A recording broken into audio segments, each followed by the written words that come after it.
Pourrait-on imaginer un dialogue entre Faure Gnassingbé et le M66?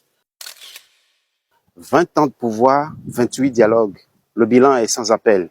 Aucune de ces rencontres n'a réussi à régler durablement les multiples crises que traverse le Togo.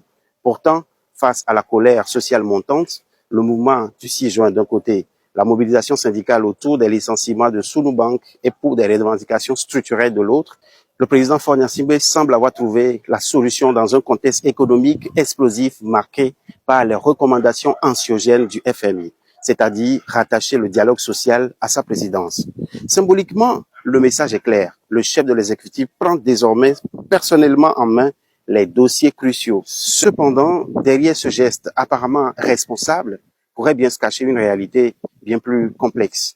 3 scénarios sont donc envisageables dans ce cas précis. Le premier, le plus optimiste, voudrait que le président ait enfin pris la mesure de la crise et a décidé de mettre son autorité au service de la résolution des conflits. Le dialogue remonterait donc directement à la plus haute instance de décision. Une belle théorie, mais qui malheureusement bute sur l'historique accablant des 28 dialogues sans succès. Le deuxième, le plus cynique, suggère qu'en s'appropriant le ministère du dialogue social, le président ne le renforcerait pas, mais l'asphyxierait. C'est-à-dire, mais qui oserait affronter frontalement justement le tout-puissant PC lors des négociations? Quel syndicaliste, quel opposant ou activiste? Le dialogue social risquerait finalement de se transformer en monologue présidentiel dans ce cas. La troisième possibilité relèverait de la manœuvre communicationnelle, c'est-à-dire inventer la 29e formule pour gagner du temps et préparer les esprits à un nouveau type de dialogue dont lui-même directement serait le maître d'œuvre. Un coup d'éclat sémantique, mais qui ne coûte rien et ne change rien non plus. Alors, prise de conscience ou verrouillage, ce qui est sûr, c'est qu'en devenant son propre ministre de dialogue, Faure Gnassingbé cherche à reprendre le contrôle de l'agenda social.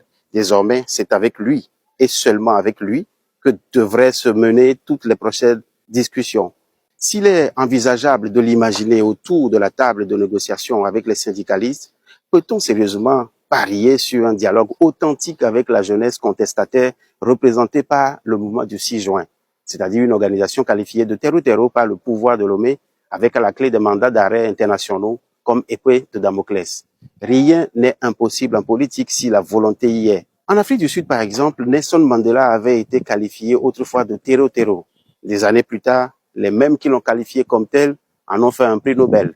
J-Christ Olympio, qui a été qualifié hier de terreau, s'entend plutôt bien avec le régime de Lomé aujourd'hui. Comme quoi, en politique, au-delà de la rhétorique, tout reste bel et bien possible.